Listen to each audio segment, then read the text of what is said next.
తరచూ జలుబు చేయడం, అప్పుడప్పుడు దగ్గుతో బాధపడడం మనందరికీ అనుభవమే. సీజన్ మారినప్పుడు, వాతావరణంలో మార్పులు చోటు చేసుకున్నప్పుడు, ఆ మార్పులకు మన శరీరం సర్దుబాటు చేసుకునే వరకు జలుబు, దగ్గు వంటి చిన్నాచితకా సమస్యలు వేధిస్తూ ఉంటాయి.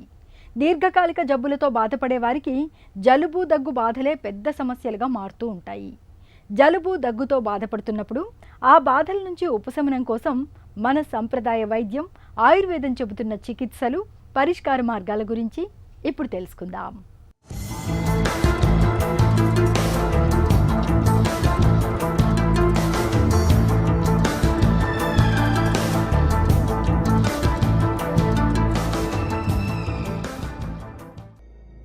జలుబు, రొంప, పడిశం పేరేదైనా ఇది పట్టిందంటే జలగలా ఓ పట్టాన వదలదు. జలుబు చేస్తే మందులు వాడితే వారం రోజుల్లో, వాడకపోతే 7 రోజుల్లో తగ్గుతుందనే నానుడి కూడా అందరికీ తెలిసిందే. జలుబు చేస్తే కొందరికి ముక్కులో అదే పనిగా నీరు కారుతుంది, కొందరికి కళ్లల్లో కూడా నీరు కారుతుంది, కొందరికి విపరీతంగా తుమ్ములు వస్తాయి. ఈ జలుబు కాస్త మెల్లగా దగ్గులోకి మారుతుంది. జలుబు, దగ్గు, ఊపిరి పీల్చటంలో ఇబ్బంది, తుమ్ములు, గొంతు నొప్పి, ఒళ్ళు నొప్పులు, తలనొప్పి, జ్వరం ఇలాంటి లక్షణాలన్నీ వేధిస్తాయి. జలుబు చేస్తే ఏ పని చేయబుద్ధి కాదు, ఏమీ తినబుద్ధి కాదు, పడుకుందామంటే ఓ పట్టాన నిద్ర పట్టదు. జలుబుతో వచ్చిన ఇంకో సమస్య ఏమిటంటే ఇది అంటువ్యాధి. ఇంట్లో ఒకరికి వస్తే మొత్తం ఇంటిల్లిపాదని చుట్టబెట్టేస్తుంది.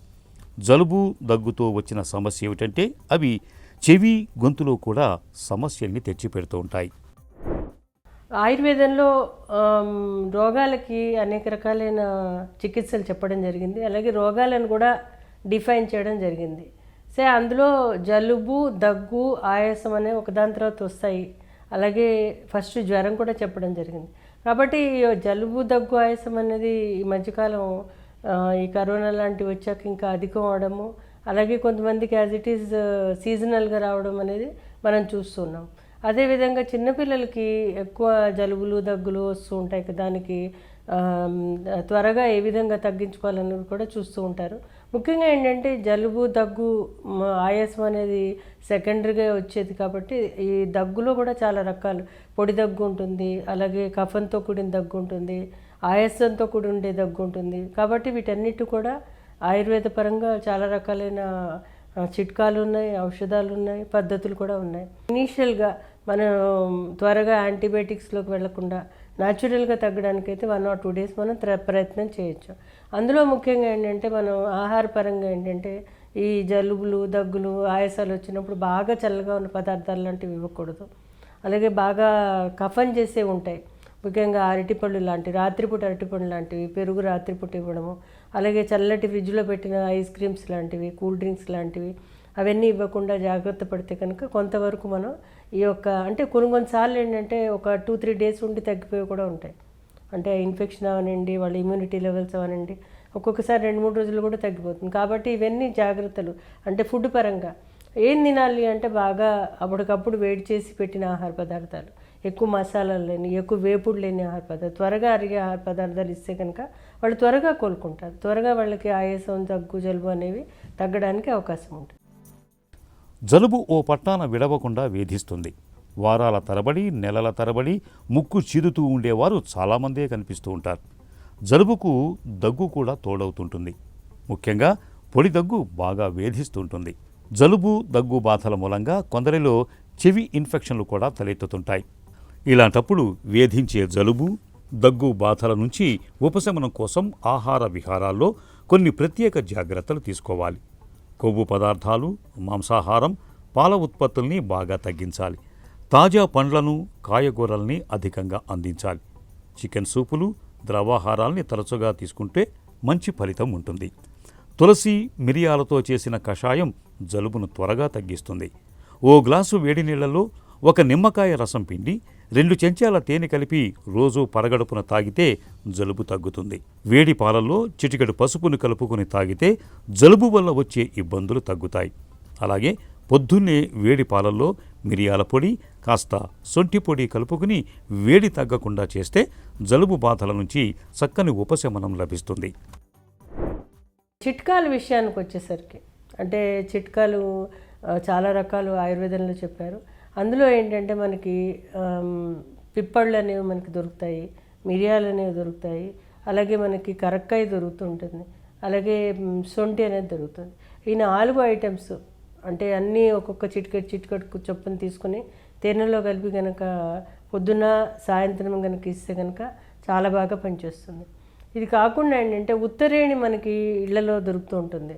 ఆ ఉత్తరేణిని కాల్చి ఆ మసిని ఒక ఒక 2-3 చిటికెలు తేనెలో కలిపి తీసుకుంటే కూడా వీళ్ళకి ఆయాసంతో కూడిన దగ్గు ఉంటుంది, అప్పుడు కూడా ఇది హెల్ప్ చేస్తుంది. ఎందుకంటే ఘాటైన ద్రవ్యాలు స్పైసెస్ తీసుకోవడం ద్వారా వాళ్ళకి చాలా బాగా రిలీఫ్ వస్తుంది.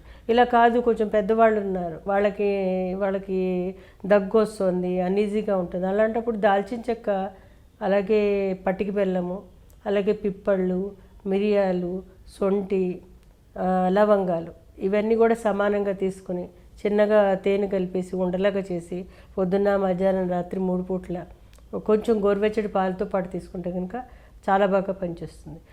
ఇంకొక ముఖ్యమైన ఔషధం ఏంటంటే గోక్షూర అంటాం మనం. దాన్ని మామూలుగా మెడికల్ షాప్స్లో కూడా దొరుకుతుంటుంది. అది పచ్చి తెచ్చుకుంటే ఇంకా బాగా పనిచేస్తుంది. ఎందుకంటే పచ్చి దాంట్లో ఆ రసం ఏదైతే ఉంటుందో ఆ రసము మనకి దగ్గుకి ఆయాసానికి చాలా బాగా పనిచేస్తుంది. సో దాన్ని కంటకారి అని కూడా చెప్తూ ఉంటాము. అయితే ఈ యొక్క గోక్షూరని పొడి చేసుకుని, అంటే మామూలుగా ఎండబెట్టి పొడి చేసుకుని కూడా మనం ఔషధంగా తీసుకోవచ్చు. దీనిని తేనెలో కలిపి పొద్దున మధ్యాహ్నం రాత్రిపూట తీసుకుంటే కూడా చాలా బాగా పనిచేస్తుంది. ఇవన్నీ కాకుండా ఏంటంటే ఇంకా దద్దురతో చేసిన కొన్ని ఆసవాల అరిష్టాలు లాంటివి ఉంటాయి, కానీ అవన్నీ కూడా చిట్కాల కింద కంటేనో ఔషధాల కింద వాడితే కనుక చాలా బాగా పనిచేస్తుంది. ఇది కాకుండా ఏంటంటే దగ్గు, జలుబు, ఆయాసానికి ఆయుర్వేదంలో వచ్చిన పరిస్థితిని బట్టి చికిత్స అనేది ఉంటుంది.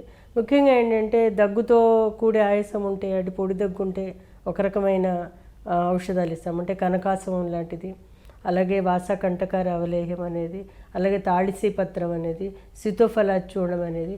అయితే వాళ్ళ యొక్క కండిషన్స్ని బట్టి ఇవ్వడం జరుగుతుంటుంది, అలాగే వాళ్ళ వయసుని బట్టి ఇవ్వడం జరుగుతుంటుంది. అదే చంటి పిల్లలకైతే డోసేజ్ వేరే ఉంటుంది, వృద్ధులకైతే డోసేజ్ వేరే ఉంటుంది. ఎందుకంటే మందులతో పాటు రకరకాల మందులతో పాటు ఈ మందులు ఇస్తాం కాబట్టి వాటి ఇంటరాక్షన్ చూసుకుని ఇవ్వాల్సిన అవసరం ఉంటుంది.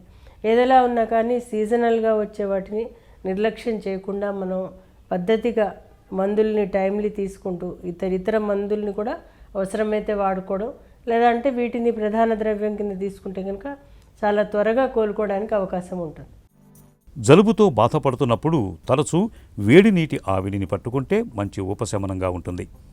ఒక గిన్నెలో బాగా మరుగుతున్న నీటిని తీసుకుని అందులో కొంత విక్స్ను లేదా అమృతాంజను కానీ కలిపి తల మీద దుప్పటి కప్పుకొని ఆ ఆవిరిని గాఢంగా ముక్కు ద్వారా లోపలికి పీల్చుకోవటం వల్ల జలుబు తాలూకు ముక్కు దిబ్బడ, దగ్గు తగ్గుతాయి. వేడి నీటిలో 2 ఉల్లిపాయ ముక్కలు వేసి ఆ నీటితో ఆవిరి పట్టుకోవటము మంచిదే. నిప్పుల మీద పసుపు కొమ్మును కాల్చి ఆ పొగను పీల్చటం వల్ల కూడా జలుబు బాధలు త్వరగా ఉపశమిస్తాయి. జలుబు, ముక్కు దిబ్బడ ఎక్కువగా ఉన్నప్పుడు కొద్దిగా యూకలిప్టస్ నూనెను రుమాలుపై వేసుకొని వాసన పీల్చితే మంచి ఉపశమనంగా ఉంటుంది. తులసి, అల్లం రసాన్ని తరచూ తేనెతో కలిపి తీసుకున్నా మంచి ఫలితం కనిపిస్తుంది.